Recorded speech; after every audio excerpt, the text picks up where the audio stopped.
Hello, in this video I'm going to go over the audit trail.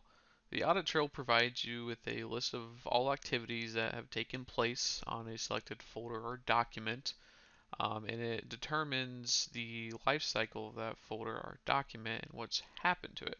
So it creates a record of the information that's been done to the document, if it's been copied or removed, but I'll go ahead and show you what that looks like here. So here I have a roadway engineering data folder with a few files in it. I can right click on this folder and go to properties. Under properties we have the audit trail. And again, like I said, this is a report of information on this folder. So here I can see there's several documents that have been modified. Here we can see the other data document inside this folder has been sent to a different folder. We have seen that it's been copied out to myself.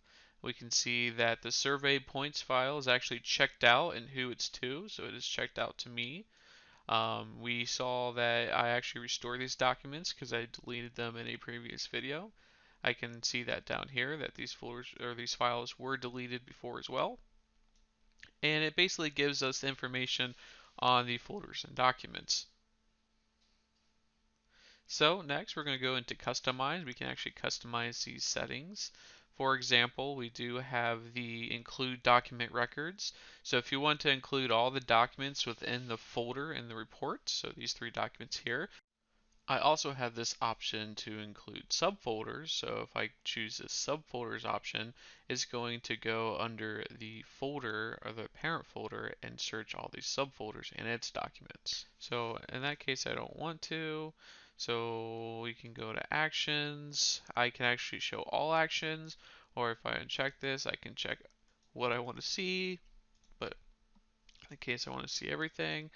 Users, we can show all the users, or we can just specify certain users if we want to, but I like to see all users.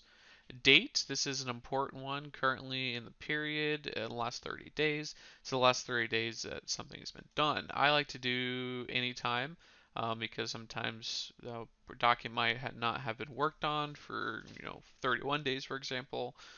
You can choose your output columns if you want. You can take some back if you don't want to see certain things by clicking on the document and moving it over, or in case taking this one out, moving it over. You can open a report in the new window if you'd like, and you can also do some sorting and grouping. So there's a lot of customizations that you could do inside Audit Trail. You can also save this. So if I wanted to save this to a file outside of ProjectWise, I can do that. So here I can see that the different types of formatting that I can save that as. So I'm going to cancel all that. I can also print it. So if I want to print to a PDF, I can get that report sent to a PDF. Now outside of folder audit trail, there's also audit trail on the document itself. So that showed everything in the folder. If I want to specify a document, I can right click, go to properties, click the audit trail, and I can see the life cycle of this document itself. I can see when it was created. I can scroll over to see more properties. I again go back to customize and take out properties if I wanted to. And we can see deleted, restored, checked out. So we saw everything just in the audit trail.